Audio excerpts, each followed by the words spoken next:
देखिए, हमने first year की बात की, बीएससी फर्स्ट ईयर की हमने बात कर ली है, बीएससी थर्ड ईयर की भी हम बात कर चुके हैं। अब हम बात करने जा रहे हैं बीएससी सेकेंड ईयर की। लगातार मैं वीडियो डालने की कोशिश कर रही हूँ। बीएससी फर्स्ट ईयर का कंटेंट भी डाल रही हूँ, बीएससी थर्ड ईयर का कंटेंट भी डाल रही हूँ। और आज मैं एल्डिहाइड और कीटोन के बारे में, बीएससी सेकेंड ईयर का जो ऑर्गेनिक केमिस्ट्री है, मैं उसकी बात भी आज उस पर भी हम चर्चा करने वाले हैं आज। और सबसे पहले हम यहाँ पर कार्बोनाइल कंपाउंड्स के बारे में बात कर रहे हैं। तो देखिए, ये कार्बोनाइल कंपाउंड्स होते क्या हैं। इसमें कार्बोनाइल कंपाउंड्स के अंदर जनरली हम बात करते हैं एल्डिहाइड और कीटोन की। तो एल्डिहाइड और कीटोन क्या होते हैं, उनके बारे में थोड़ा सा हम यहाँ पर देख लेते हैं। विद नोट्स के साथ में मैंने ये किया हुआ है ताकि आपको कोई परेशानी ना हो। ठीक है, तो हम कहते हैं कि ये एक फंक्शनल ग्रुप होता है। वैसे अगर हम बात करें तो एक फंक्शनल ग्रुप होता है, जिनके बारे में आप बीएससी फर्स्ट ईयर में ये करते थे, कंपाउंड में फंक्शनल ग्रुप को चेक करते थे लैब में जाकर। तो फंक्शनल ग्रुप वही होता है। इसका क्या क्या काम है ये भी हम चर्चा करेंगे। देखो, ये जो ग्रुप है कार्बोनाइल, वो कुछ इस तरह से दिखता है, राइट। चलो आगे बढ़ते हैं। तो एल्डिहाइड, अगर ये एल्डिहाइड होगा तो एक जगह तो H एटम जुड़ा हुआ होगा, एक जगह एल्किल ग्रुप हो सकता है या फिर एरिल ग्रुप हो सकता है, राइट।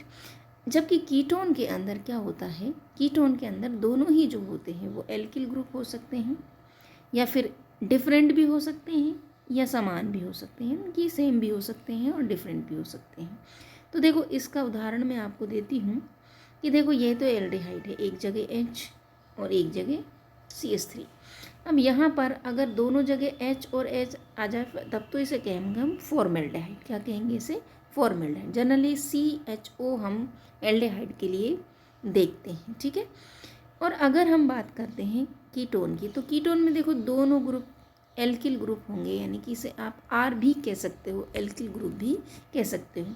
और बीच में जो ये दिखाई दे रहा है, ये CO ग्रुप, ये है कार्बोनाइल ग्रुप। और इसके अंदर जो ये एटम होता है, इसके अंदर जो ये एटम है, एक कार्बन, इसे कार्बन के नाम से जाना जाता है, राइट। चल, अब आगे हम चल के बात करते हैं। देखो, इसके अंदर क्या होता है, डबल बॉन्ड है, और ये डबल बॉन्ड कार्बन और ऑक्सीजन के बीच में लगा हुआ है। तो ऑक्सीजन और कार्बन के बीच में मोर इलेक्ट्रॉन नेगेटिव ऑक्सीजन होता है, तो ये वाला जो बॉन्ड है ये शिफ्ट हो जाता है किसकी तरफ? ऑक्सीजन की तरफ। अब ऑक्सीजन की तरफ ये शिफ्ट हो गया, दैट मीन्स इस पर पोलरिटी, यानी कि एक तरफ तो माइनस चार्ज जनरेट हो गया और एक तरफ पॉजिटिव चार्ज जनरेट हो गया, यानी कि कार्बन पर, यानी कि दो जगह सेपरेट हो गया इसका जो बॉन्ड है, यानी कि पॉजिटिव और नेगेटिव में चेंज हो गया। दैट मीन्स ये कैसे नेचर का होता है, ये पोलर नेचर का होता है। अब मैंने इसकी कुछ संरचना बनाने की, देखो यहाँ पर देखते हैं संरचना। इसमें हाइब्रिडाइजेशन जो होगा वो sp2 होगा। हम जानते हैं कि कार्बन 3 सिग्मा बॉन्ड यहाँ पर बना रहा है, एक ये वाला सिग्मा बॉन्ड, एक ये वाला सिग्मा बॉन्ड और एक ये वाला।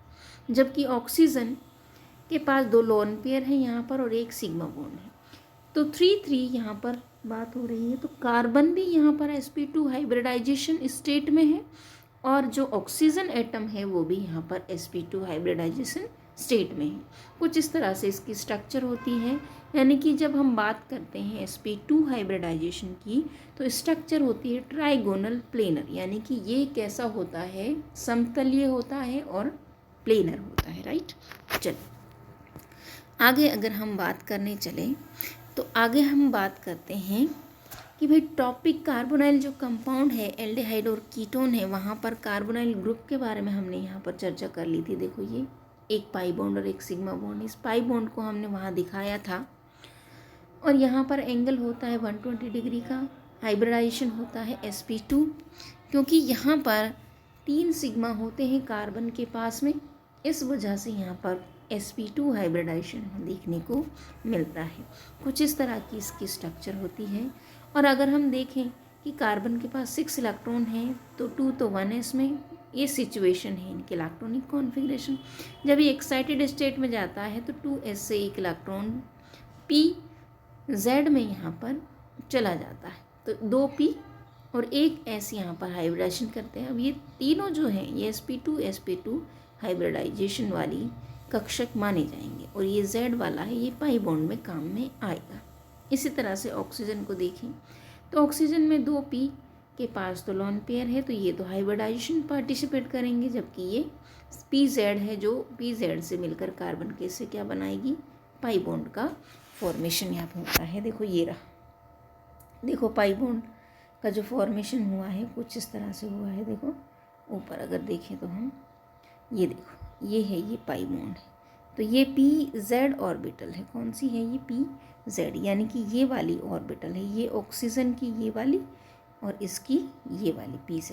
तो दोनों की PZ ऑर्बिटल यहाँ पे क्या कर रही हैं, पाई बॉन्ड का फॉर्मेशन कर रही हैं, जो कि हाइब्रिडाइजेशन में पार्ट नहीं ले रही हैं।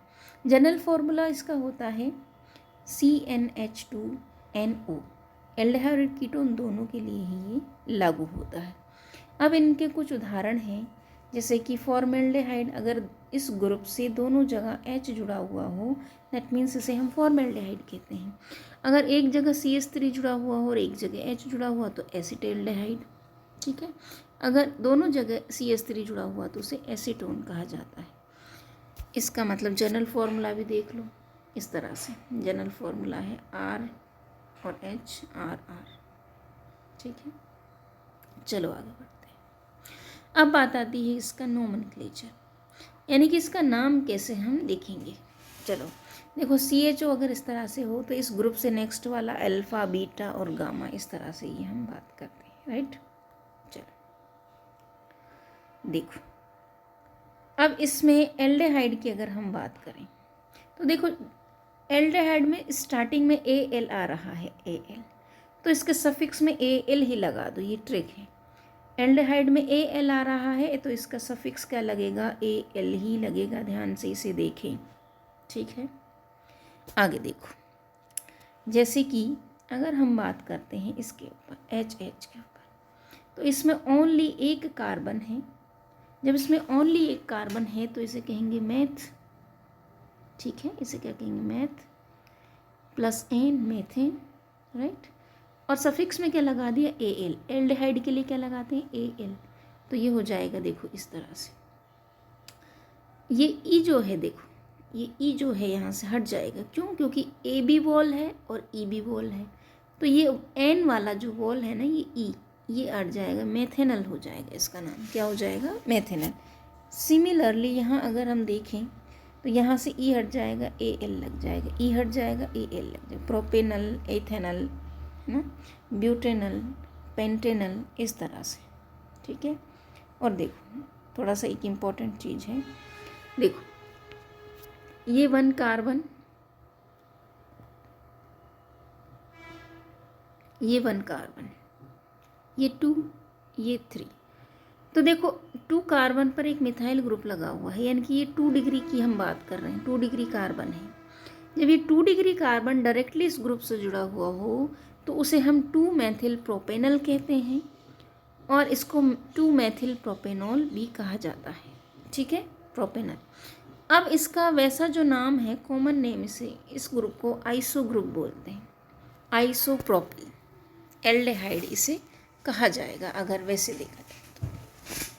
अगर हम बात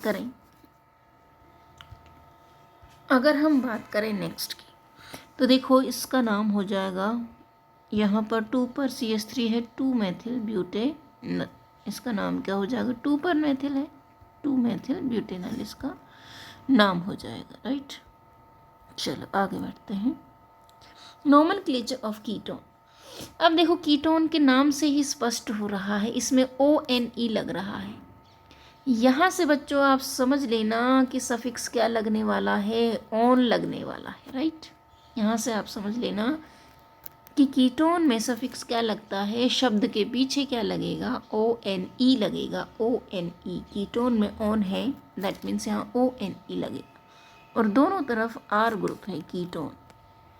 alkene plus ONE, E cut जाएगा यानी कि एल्केनोन बन जाएगा, राइट। चलो आगे बढ़ते हैं। इसी तरह से जैसे कि 1 2, इसमें कितने कार्बन है देखते हैं, इसमें 3 कार्बन है, तो एसीटोन का नाम हम कैसे लिखेंगे, 3 के लिए हम लिखते हैं प्रोपेन, और प्रोपेन में ऑन लगा दो तो प्रोपेनोन, राइट, वेरी गुड। चलो आगे बढ़ते हैं। देखो यहाँ पर 1 2 3 4 4 4 4, तो 4 के लिए लिखते हैं butane plus on butane non butanone. अब इसे देखो, ये कौन सा ग्रुप है? 1 2 3 4, इस पर लगा हुआ है मेथिल ग्रुप 3 मेथिल, यानी कि 3 पर मेथिल। ब्यूटेन 2 पर कौन है? ऑन। 3 methyl butane 2 on. और इस ग्रुप को आइसोप्रोपिल मेथिल कीटोन भी कह सकते हैं। आइसो, एंड मैंने कहा था 2 डिग्री कार्बन अगर दिख जाए तो आइसो बोलेंगे, राइट। चलो आगे सम अदर एग्जाम्पल्स देखते हैं।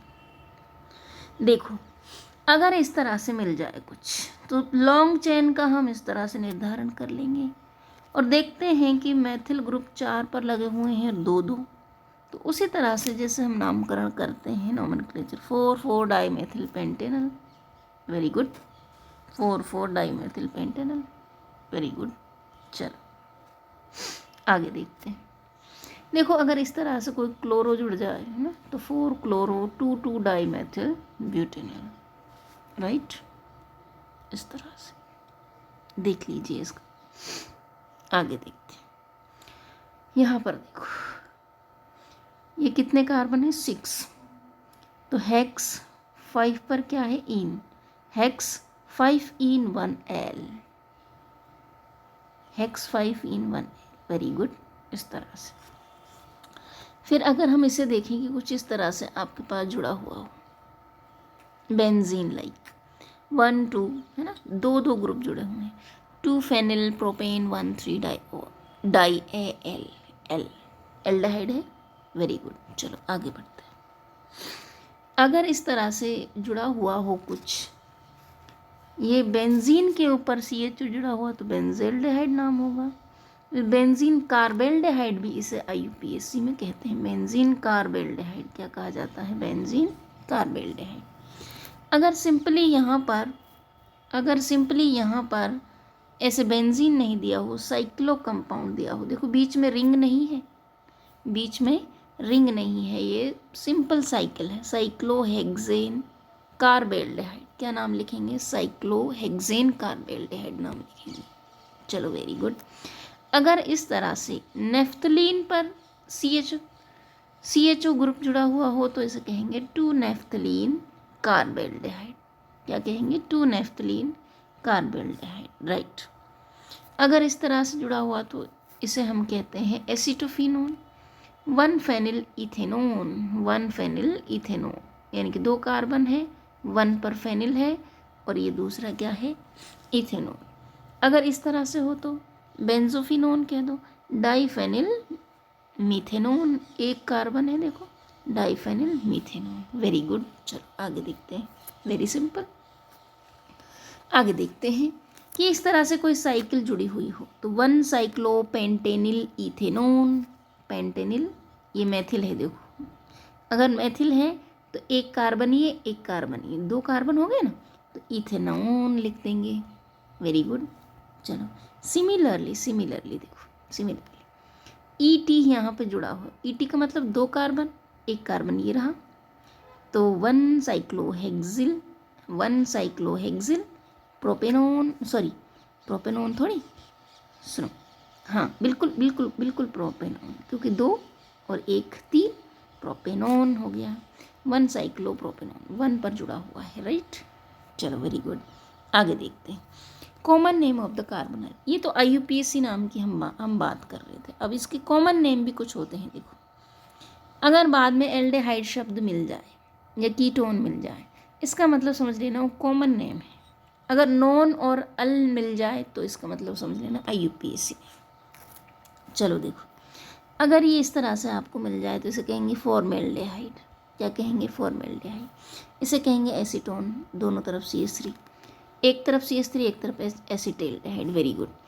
एक तरफ इस तरह से और ये एसिटोफिनोन, आप जानते हैं इसे। मेथिल फेनिल कीटोन भी इसे कह सकते हैं। क्या कह सकते हैं? Methyl phenyl ketone, very good. चलो आगे देखते हैं। अगर इस तरह से मिल जाए तो benzaldehyde, benzene carbaldehyde, benzene carbaldehyde भी कह सकते हैं इसको, और बेंजेल्डिहाइड भी कह सकते हैं, राइट। चलो वही, अगर इस तरह से दिख जाए, कितने कार्बन है, 1 2 3 4 5, पेंटेनल हो गया। पेंटेनल को ही वेलेरेल्डिहाइड कहा जाता है। क्या कहा जाता है, वेलेरेल्डिहाइड, वेलेरेल्डिहाइड। और अगर 4 कार्बन है तो ब्यूटेरेल्डिहाइड, ब्यूटेनल को ब्यूटेरेल्डिहाइड कहा जाता है, राइट। आगे देखते हैं, ये वाला है मैथिल ब्यूटेनल, 3 मैथिल, देखो यहाँ पर 3 पर जुड़ा हो, 3 मैथिल ब्यूटेनल को क्या बोलेंगे, आइसो वेलेरेल्डिहाइड। क्या बोलते हैं, आइसो वेलेरेल्डिहाइड बोलते हैं। Very good. चलो आइसो ग्रुप देखो यहाँ पर, आइसो ब्यूटेरेल्डिहाइड, इसको 4 है ना, इसमें 4 है, 1 2 3 4 है, तो butyraldehyde, iso butyraldehyde. Very good. चलो आगे देखते हैं, अगर 2 एथिल है तो डाई एथिल कीटोन लिख दो कॉमन में। अगर इस तरह से आइसो ग्रुप है, एक मेथिल है, आइसोप्रोपिल मेथिल कीटोन कह दो उसे। Very good, isopropyl methyl ketone, isopropyl methyl. देखो मेथिल एम से पहले आई आता है, तो आइसोप्रोपिल पहले लिख दिया और मेथिल एम बाद में लिख दिया, और फिर कीटोन लिख दिया। कहने का मतलब है कि कॉमन नेम या ट्राइबल नेम, कॉमन नेम भी लिख सकते हैं, ट्राइबल नेम जिनमें शब्द के पीछे कीटोन या एल्डिहाइड लगा हुआ दिख जाए, दैट मीन्स वो उनके ट्राइबल नेम होंगे, राइट। सीधी सी ट्रिक है। चलो वेरी गुड। आज हमने इनका कॉमन सी चीज़ें, कॉमन से पार्ट हमने कर लिए हैं यहाँ पर, राइट। आगे हम नेक्स्ट वीडियो में हम पढ़ेंगे इनके सिंथेसिस, यानी कि एल्डिहाइड और कीटोन को किस तरह से बनाया जाता है, यानी कि इनकी प्रिपरेशन मेथड्स हम पढ़ने वाले हैं। Very very important. आज हमने जनरल इंट्रोडक्शन इनका देखा। तो थैंक यू सो मच।